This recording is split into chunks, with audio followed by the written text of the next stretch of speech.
হুজুর আমার কাফেলা নিয়ে বার হয়ে গেলেন। হুজুর আমার কাফেলা নিয়ে চলে গেলেন। আল্লাহর ওলি কাফেলাকে হুকুম করলেন, তাঁবুর মধ্যে নিচে চলে গেলেন, তাঁবুর ভেতরে চলে গেলেন। আল্লাহর ওলি নামাজটা শুরু করে দিন, নামাজটা চালু করে দিন। একজন বড় ব্যবসায়ী মনটা খারাপ হয়ে গেল, মনটা নরম হয়ে গেল। আমার মালটা লুট হয়ে যাবে, আমার মালটা চুরি হয়ে যাবে। চতুর্দিকে খোঁজে খোঁজে তাঁবুটা দেখতে পেয়ে তাঁবুর মধ্যে কি দেখেন একজন মানুষ আল্লাহর ইবাদতে মগ্ন হয়ে আছে। নামাজ থেকে ফানে করে ওনাকে জানিয়ে আমার এই মালটা চুরি হয়ে যাবে। আগে ডাকাতি হয়, দস্যুরা ডাকাতি করে, এই মালটাকে জিম্মা রাখতে পারবে। ডাকাতি খানা মিটে গেলে, জমিনটা শান্ত হয়ে গেলে আমার মালটা আমি আবার নিয়ে চলে যাবো। উনি হুকুম করে দিন, মালটাকে রেখে বাইরে চলে গেলেন। ডাকাতি মিটে গেল। চুপ করে বার হয়ে তাঁবুর মধ্যে মালটাকে নিতে গিয়ে দেখে যারা ডাকাতি করছিল তারা ওনাকে গোল করে ঘিরে বসে বসে আলোচনা করা শুরু করে দিয়ে মনটা খারাপ হয়ে গেল, মনটা নরম হয়ে গেল।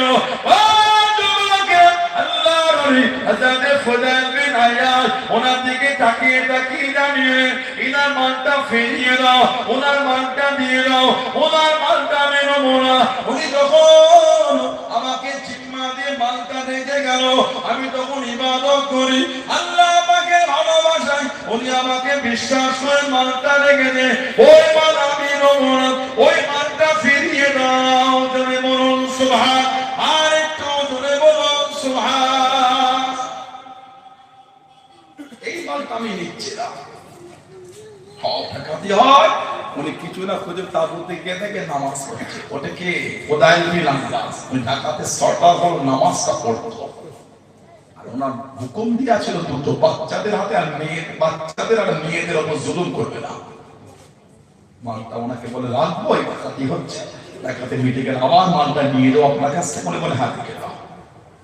বাইরে লুকিয়ে গেল, ডাকাতে মিটে গেছে, মাল পিতে এসে তারাই ডাকাতি করছিল, ওরাই ওনাকে ঘিরে বসে মালের ভাগ হবে। দরজায় থেকে মন খারাপ।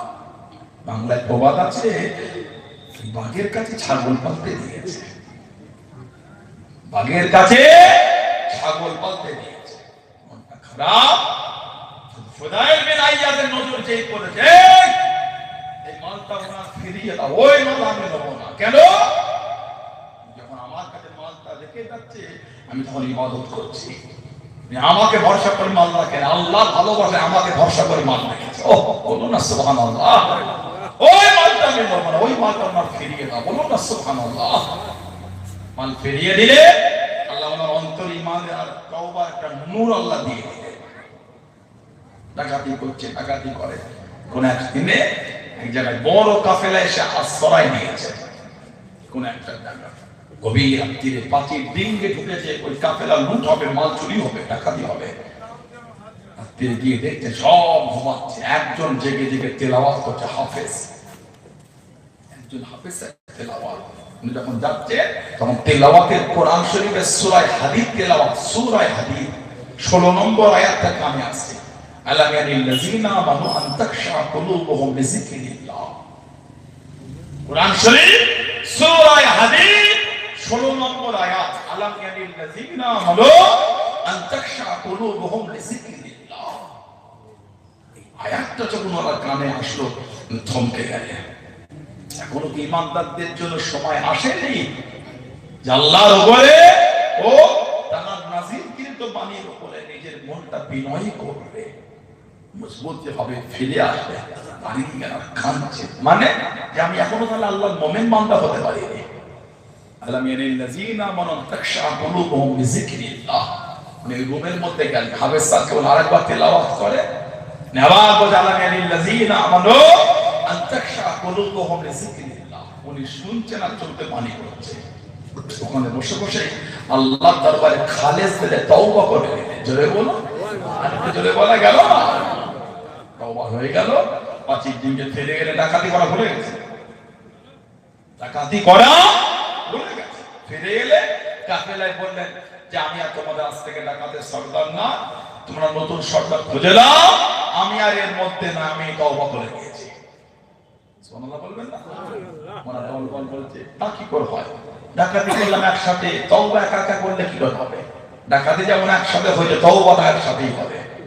গোটা কাফেলা তওবা করে আল্লাহ ওয়ালা হয়ে গেল। জোরে বলুন না, আর একটু জোরে বলা গেল না।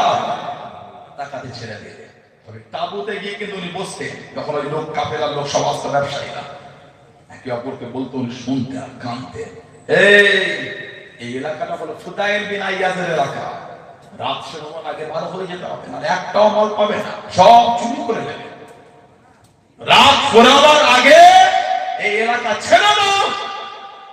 ওই মজলিসে বসে বসে শুনতেন আর কানতেন। বলা মিটে গেলে উনি উঠে দাঁড়িয়ে দাঁড়িয়ে বলতেন, ও ব্যবসায়ী ভাই, আমি হলাম ফুদাইল বিন আইয়াজ, আমি আর ডাকাতি চুরি করি না, আমি ভালো হয়ে গেছে, আমি আল্লাহর দরবারে খালেস দিলে তওবা করে দিয়েছি। জোরে বলে সুবহানাল্লাহ। তোমাদের ভয় নাই, নির্দ্বিধায় ব্যবসা করো। এক আয়াত শুনে আল্লাহ অন্তরে হেদায়েতের নূর দিয়ে দিলেন। বলে বলবেন না? আর এতদিন ধরে উলামাদের জামান থেকে শুনছেন, কত আয়াত জীবনে শুনেছেন, এখন ভালো হতে পারছে না, এখন নিজেকে দিনের রাস্তায় ফেরাতে পারছে না। কারণ কষ্ট তো এইখান থেকে শুনছেন না, খালি এইখান থেকে শুনে বার করে দিচ্ছে। তো এইখান থেকে শোনার চেষ্টা করে দেখবে খালেস দিলে অশুনে। ফুদাইল বিন আইয়াজ রাহমাতুল্লাহ এই যার যার মাল চুরি করেছে, সব মাল নিজের যা অর্থ ছিল সব আস্তাদের ফিরিয়ে দিচ্ছে, সব ফেরাচ্ছে, সব ফিরিয়ে দিচ্ছে। কিতাব এসেছে ফিরিয়ে ফিরিয়ে উনি নিঃস্ব হয়ে গেলেন, আর কিচ্ছু না। যত চুরি করে সব তো না, কিছু তো খরচাও হয়েছে, আর কিচ্ছু। একটা ইহুদির মাল বাকি রয়ে গেল, এক ইহুদির মাল বাকি রয়ে গেল। ইহুদির কাছে চলে গেলেন, ভাই চিনতে পেরেছেন কে?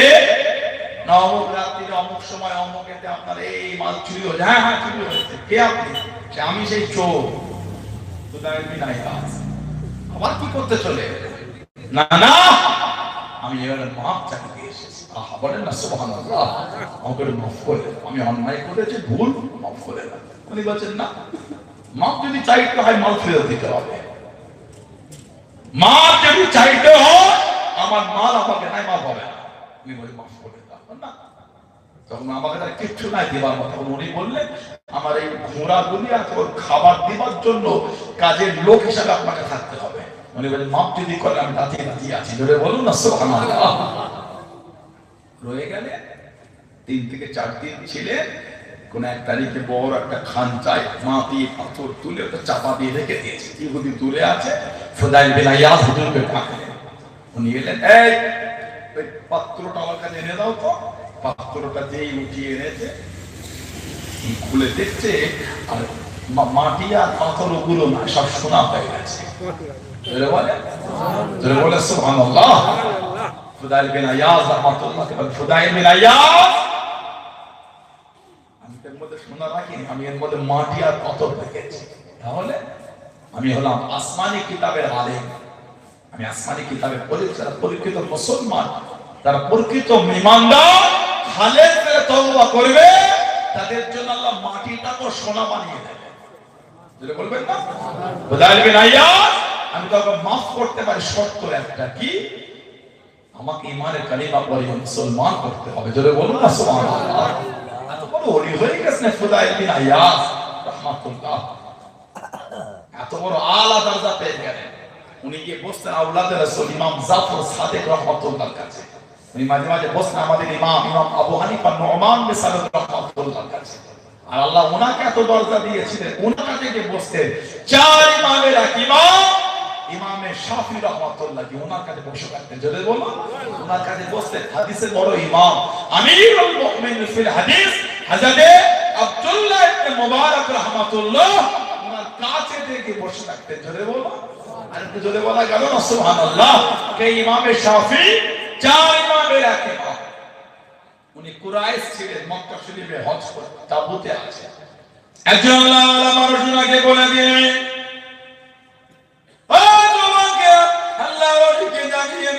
আমার দস্তরখানে আপনার দাওয়াত, আমার দস্তরখানে আপনার দাওয়াত, দস্তরখানে বসে বসে খেয়ে নিয়ে খাওয়া দাওয়া মিটে গেল। আল্লাহর ওলি হযরত ইমাম শাফি জিজ্ঞাসা করলেন, আপনার বাড়ি মদিনা শরীফ, মদিনা নববী শরীফে আল্লাহর ওলি হযরত ইমাম মালিক রহমাতুল্লাহ আলাইহি মদিনাকে বসে বসে আল্লাহ নবী সাল্লাল্লাহু আলাইহি ওয়াসাল্লামের হাদিস শরীফে তাফসীর উনি শুনে বললেন, হ্যাঁ আপনি কি মদিনা শরীফ যাবেন? ইমাম শাফি জানিয়ে দেন, হ্যাঁ আমি মদিনা শরীফে যাব, আমি মদিনা শরীফে যেতে যাই। ও জমাকে কাফেলা মিলে গেলেন, মদিনা শরীফে পৌঁছে গিয়ে মদিনার মসজিদে নববী শরীফে গিয়ে আল্লাহর ওলি হযরত ইমাম মালিক রহমাতুল্লাহ আলাইহি হাদিস শরীফে মজলিসে গিয়ে বসে গেলেন। জোরে বলুন সুবহান, আর একটু জোরে বলুন সুবহান।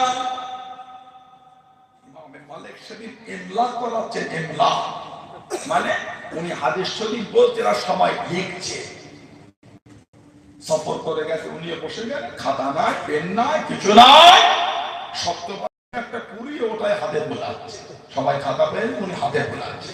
হাদিস শরীফের ক্লাস মিটে গেল, সব উঠে চলে যায়। ইমাম মালিক বলে, এই ছেলে তুমি যাবে না? বলে, আমি মুসাফির মানুষ, আমি কোথায় যাই, সফর করেছি।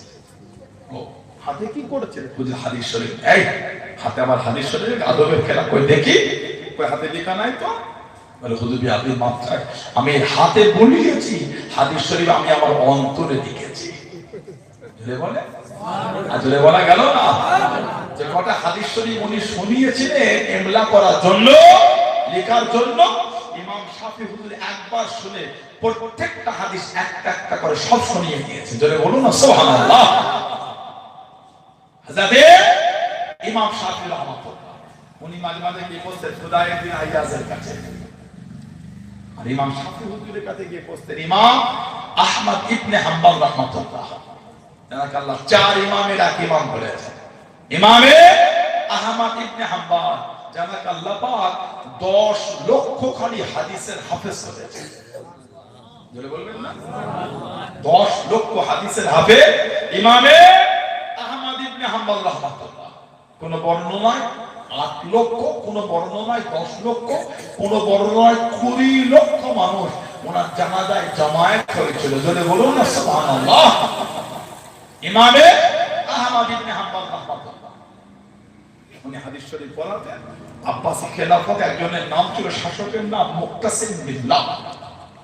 ইসলামী হিস্টরিতে উমাইয়া খেলাফতের আলোচনা আছে, আব্বাসী খেলাফতের আলোচনা। এই আব্বাসী খেলাফতের আলোচনা শুনবে, পড়বে মুক্তাসিম বিল্লাহ। এই বিয়াদব হুজুরের মাদ্রাসা বন্ধ করে দিয়েছিল।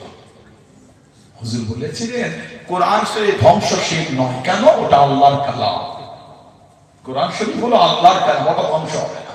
এটা বলার জন্য ওনাকে বন্দী করা হয়েছিল, জেলে রেখে গেল। জেলে দিনের বেলা হুজুরকে মারতো চাবুকের বাড়ি।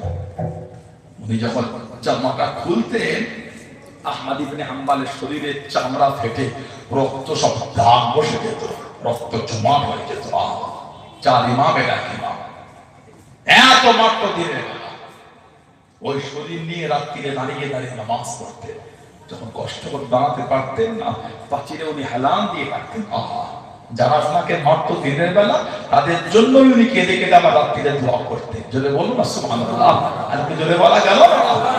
ইমামে আহমদ ইবনে হাম্বল হুজুর এত ওনাকে মারত, ওনার জীবনী বললে বুক ফেটে যাবে না। চার ইমামের এক ইমাম ইমামে আহমদ ইবনে হাম্বল রাহমাতুল্লাহ, বুক ফেটে যাবে না। ওনাকে ওই দড়ি দিয়ে বেঁধে রশিতে ঝুলিয়ে দিয়েছিল, উনি ঝুলছে। চাবুকের বাড়ি ওনাকে মারা হচ্ছে। দুজন করে লোক থাকতো, একজন মারতো, এত জোর মারতো হুজুর বেহুশ হয়ে যেতেন।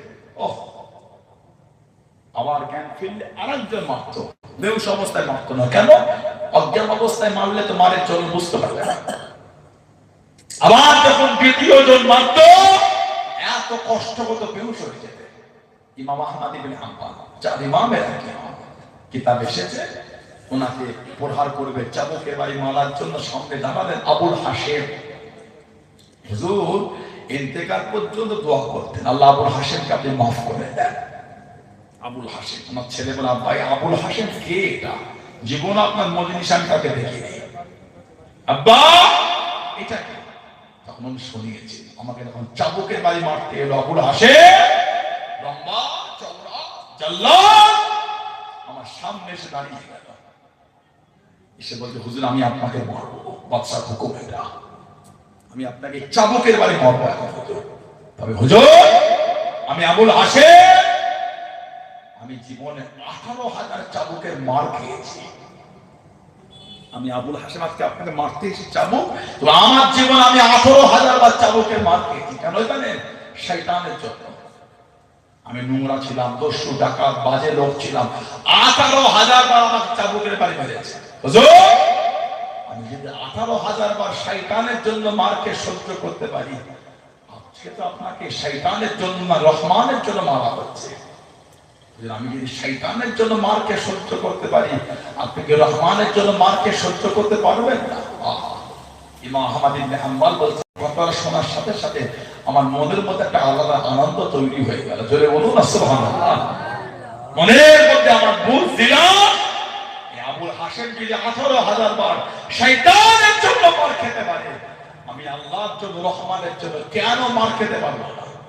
আমাকে তো মারটা শয়তানের জন্য না, আমাকে তো মারটা আল্লাহর জন্য মারা হচ্ছে। ইমাম আহমদ ইবনে হাম্বল বললেন, এরপর থেকে মার খেতে আমার কোনো কষ্ট হতো না। কেন? আমি মনে মনে ভাবতাম মারটা তোমাকে আল্লাহর জন্য মারছে, শয়তানের জন্য না। জোরে বলুন না সুবহানাল্লাহ। হযরতে ফুদাইল বিন আইয়াজ রাহমাতুল্লাহ যারা শেষ জীবনটা মক্কা শরীফে কাটিয়েছিলেন, কাবা শরীফে নামাজ অবস্থায় ইন্তেকাল হয়ে গেছে। ইন্না লিল্লাহি ওয়া ইন্না ইলাইহি রাজিউন। বলুন না সুবহানাল্লাহ। নামাজ অবস্থায় ইন্তেকাল হয়েছে। তানাদের জীবনী করেন, তানাদের তওবার অবস্থাটা দেখেন। এমনি বললে হয় না, মানি। তাদের থেকে দেখেন মানার প্রেম আর তওবা করেছেন কারা। একটা ভালো লোকে বাজারে একটা কিছু কথা শুনে পাঁচজনকে শুনিয়ে দেওয়া এটা উচিত না। তার সম্পর্কে শুনলেন চরিত্র, আপনি দেখেছেন সে নোংরা, শুনে বললেন কেন? আল্লাহর ওলি হযরত নিজামউদ্দিন আউলিয়া রাহমাতুল্লাহ, ওনাকে বলা হতো মাহবুবে ইলাহি, আল্লাহর পেয়ারা। নিজামউদ্দিন আউলিয়া, ওনার মাজারটা হলো দিল্লিতে, জবরদস্ত আল্লাহর ওলি ছিলেন নিজামউদ্দিন আউলিয়া হুজুর রাহমাতুল্লাহ। ওনার জামানায় একজন লোক ইন্তেকাল হয়ে গেছে, ওনার জামাটা কেউ পড়েনি। ওনার ছেলে ওনার স্ত্রী বলতেন যে ভালো হয়ে যান, কেন এমন করে? উনি শুনতো না। নিজামউদ্দিন আউলিয়া রাহমাতুল্লাহ জবরদস্ত আল্লাহর ওলি ছিলেন। নারে তাকবীর, নারে তাকবীর। সম্মানিত শাহ হুজুর কিবলা, সম্মানিত বাজার হুজুর পীর কিবলা, আওলাদে মুজাদ্দিদুজ জামান, সিলসিলায়ে মুজাদ্দিদুজ জামান, নারে তাকবীর। কাদেরই বলবেন হুজুরকে না আসা আলোচনা করেন, আল্লাহ কি কওম, নারে তাকবীর। কথা বুঝলে মহব্বত, ভালোবাসা, সম্পর্ক, প্রেম মজবুত রাখবে। দাদা